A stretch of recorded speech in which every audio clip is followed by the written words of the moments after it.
Alright, this file is just basically full of some relative motion problems to give you some practice doing them, which means I strongly encourage that every time we set up the problem, you pause the video and do your own solution and then compare it to see if we agree. But this is up to you.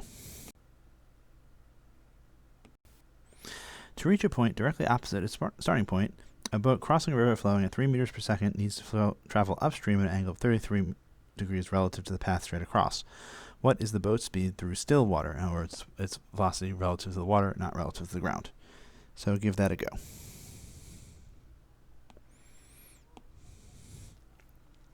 We should start off by drawing our picture. So here we have this, and the water is moving at 3 meters per second. We want the boat to go directly across, so its velocity relative to the ground should be, in this case, due north. And then, but it itself, let's do, oops.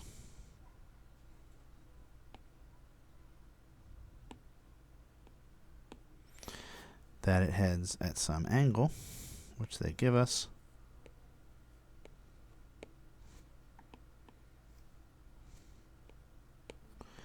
And that's the boat relative to the water. And we want the boat relative to the water. So we know that our relative motion equation is going to do something like that. We'd like to eliminate, let's see, remember that this is the velocity of the water with respect to the ground. I'd like to get rid of the water with respect to the ground, so I'm going to say velocity of the water with respect to the ground over here, and the velocity of the boat relative to the water over here, and the velocity of the boat relative to the ground over here. And if two vectors add to a third vector, then we know that the three vectors together make a triangle. So if I take this and I add this, I should get that. And by construction that we just built, that is angle theta, and we have a right angle, and we know that this is 3 meters per second, and this is the velocity of the boat relative to the water, and this is the velocity of the boat relative to the ground. And then we look at this and we say, well, the sine of the angle is always the opposite over the hypotenuse. So over here it's going to be 3 meters per second over the velocity of the boat relative to the water, which is what we're looking for.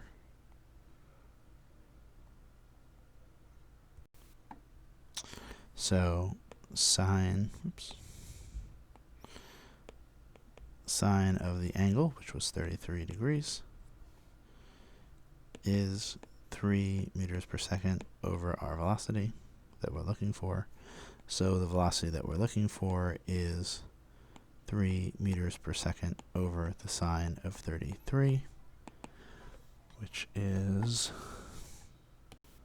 5.5 meters per second. And here's the same thing, just cleaned up a little bit in case you find that useful to read.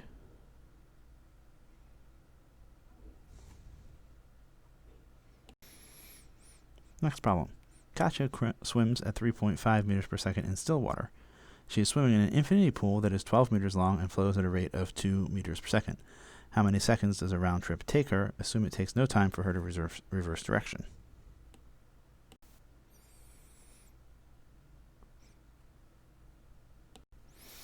Alright, here's a solution for that.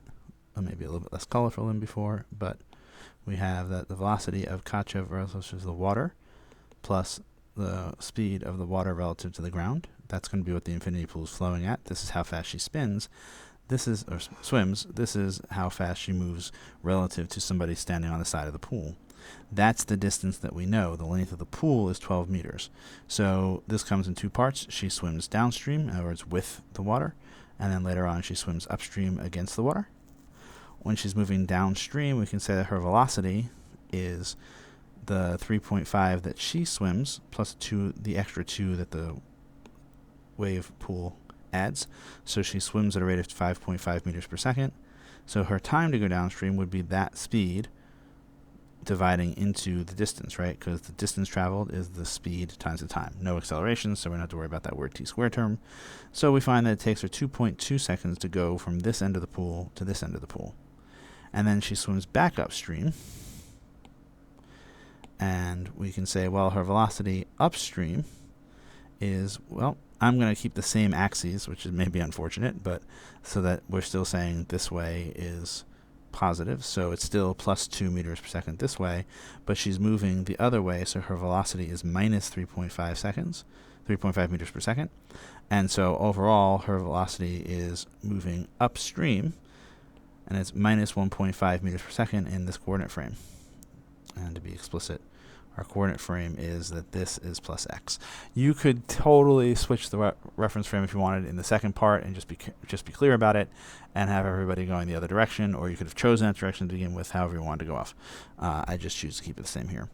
Then the time upstream would be her delta x over her velocity. Delta x is also minus 12, right? It ends at 12, starts at 0 again, and minus 1.5 meters per second as her velocity, and so the time upstream is 8 seconds, so her total time is 10.2 seconds. Notice how she takes 4 times as long almost to go back up as to go down, because this denominator ends up being the dominant mathematical part. Alright, Norbit is flying his plane and needs to end up 250 kilometers directly east of his starting position, but due to a crosswind blowing south to north at 65 kilometers an hour, he finds he has to aim the plane at 22 degrees south of east. Again, here's east, and the vector is south of that. That's how that works. How many hours does this trip take?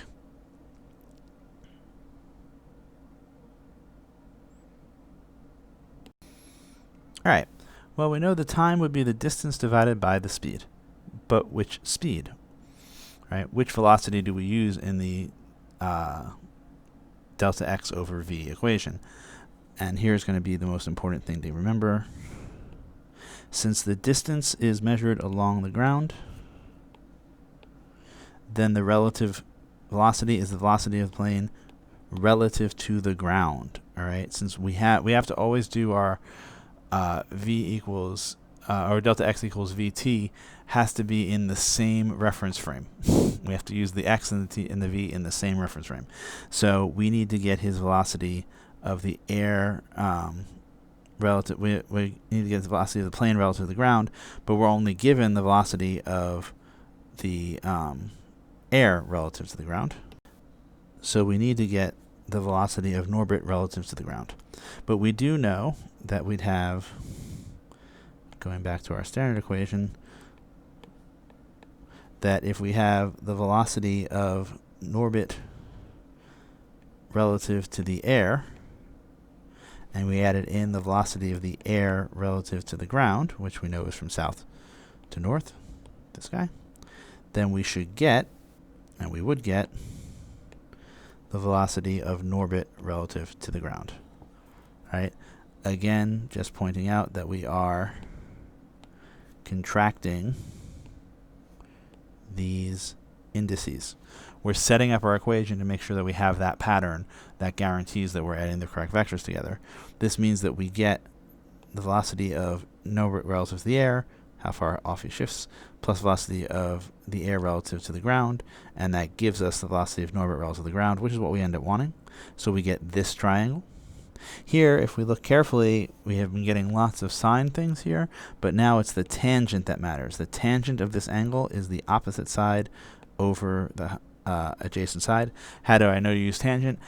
I had solved the problem before, so that's how I know. But in general, I don't. So I pick a trig function, set up the ratio. If I can use it, I'm fine. And if not, I pick a different trig ratio. It takes something like 30 seconds to go through all of them, which is almost always less time than sitting there and trying to game it out ahead of time. But whatever way you do, you have to get a trig function where you know all the sides, or know the two relevant sides. All right, so we put this in here and we say, well, I can invert this, multiply by VNG divided by 1022, and I get that the velocity of Norbert relative to the ground, which is 65 kilometers per hour over 1022, is 161 kilometers per hour. And I say, wow, that's great. That was a lot of work, but at least we're done. But we're really not done, because that's not what we were asked for. What we were asked for was the velocity of, was the time it takes. So we have to go do that final step. Right? We found his speed, but we wanted the time. But now we're okay, because we can say that the velocity times the time is the distance. And if they're all measured in the same reference frame, then the equation will hold. So I can take the 250 kilometers and divide by the 161 kilometers an hour and get 1.55 hours. As an aside, this is why I say the last step in any problem is to reread the problem when you think you're done, because it's very easy to be so proud that you found the velocity that you'd forget it wasn't what you were actually asked for.